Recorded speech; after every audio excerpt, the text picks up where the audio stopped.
So I'm out here at Wilmore at what they call the Asbury Trails, and it ends at the Kentucky River. Trail I'd never been on. I've heard it talked about a couple times on Facebook. I'm going to walk to that top up there. It doesn't look real big, but that's a nice little waterfall right there. Just a beautiful, beautiful little place. Trails came out of a parking lot near, well, not far from the campus actually. And then you open up into this beautiful landscape. So anyway, Sapphire's enjoying this. They call this the Great Wall Trail. We're on the Kentucky River, so these are considered the Palisades. Rock formations along the river and just its own unique ecosystem. Anyway, I say anyway a lot, don't I? Anyway, there you go. It just, you know, you can find a lot of stuff like this in the gorge, but for this just to kind of pop out real close to Lexington, it's just a pretty place where you don't have to go all the way into the gorge to see something that's beautiful. Now that is a cool waterfall.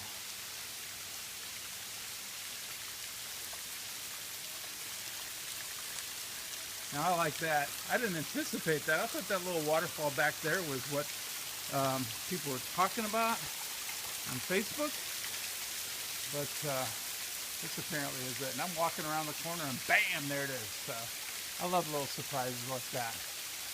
Beautiful.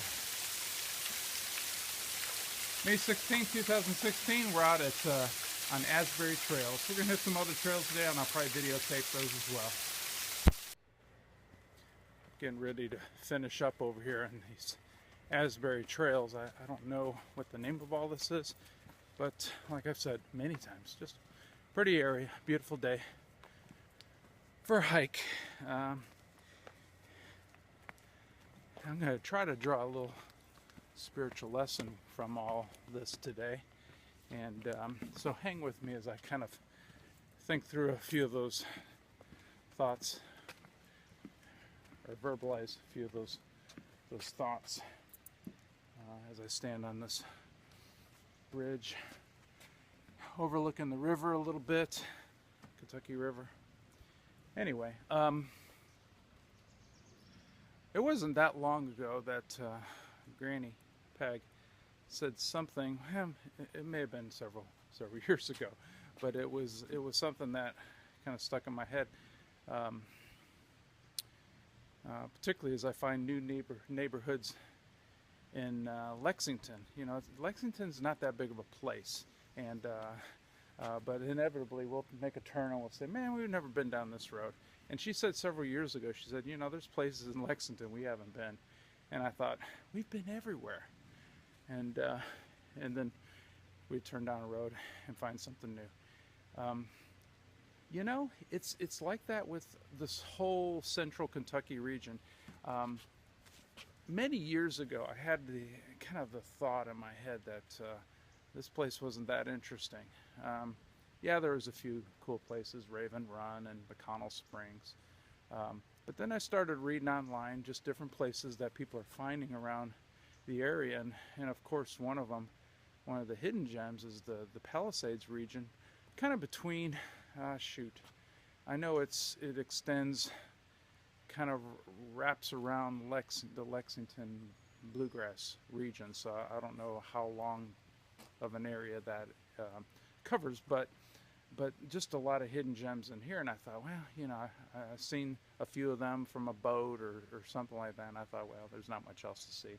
And then I hear about a place like this, and I go, I just have kind of barely scratched the surface of things that I've seen that are just right under my nose, and it led to some assumptions about this area that I live in, that it's not very interesting, but it is indeed a pretty interesting place to live. This whole central Kentucky area just has a lot of cool places to go explore.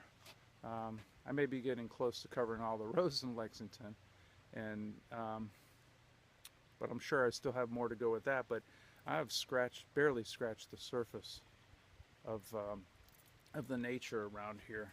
I'm thinking about going out to a place called Jessamine Creek, which is not that far from here, and it's just another one of those areas that are kind of like this. The Nature Conservancy, I think, has purchased the land, and I don't know if it's open for people to go there, but I'm going to go try to find where the trailhead is and kind of put it on my list. Sapphire and I may go do a little hike out there. Here's the spiritual thing. I'm getting close to it, so hang with me. Just give me a couple more minutes. There's a family in our church that we've known for years from a prior church, and you know who I'm talking about, but I won't use their names just for the sake of just keeping this as kind of general as I think about spiritual lessons. I made some assumptions about that family years ago that may or may not have been true, but it formed my opinion about them specifically. Not necessarily a bad opinion, but maybe sometimes I was a bit judgmental in my thoughts toward these people. We've gotten to know them a little differently at this church in many different ways, even their kids who have grown up and some have gotten married. And I'm finding new things about this family that it just kind of breaks the assumptions that I had years ago. Some assumptions that probably even led me to sin. As far as my thought life was concerned, I don't think I ever did anything against them, but it probably led to my being not as open with them or not as interested in being a part of their lives because I thought a certain way about them. Keeping this a little general only because this trail reminded me of that here's a hidden gem that is out here in the wilderness, the wilderness of central Kentucky, and I assumed some things about this area that led to me being kind of judgmental about Kentucky. I love living in Kentucky, but not as much as other places that I feel like I'd much rather be. Anyway, my encouragement to you all is not to do that with people. You know, we may nail people as far as knowing exactly who they are. We may come to an adequate conclusion in some ways, but people are complex. There's a lot to them, and even circumstances of life will change who they are. And so, you know, you can make assumptions about people, and it may not necessarily be true from the beginning, but definitely as life experience hits people, it can change. But here's the thing, and I don't have any particular verses to go with this. The thing about this is God has commanded us a couple different commands. One, he says we're commanded to love God with all our heart, mind, soul, and there may be some other things that we should love him with, but we are to love our neighbor as ourselves. And I probably am not very good at that because I make assumptions about people that just aren't accurate. And this family came to mind when I was out here hiking. That there's a richness to people, and even if you peg people in a certain way, and you go, you know, that's somebody that I really just don't want to hang around with.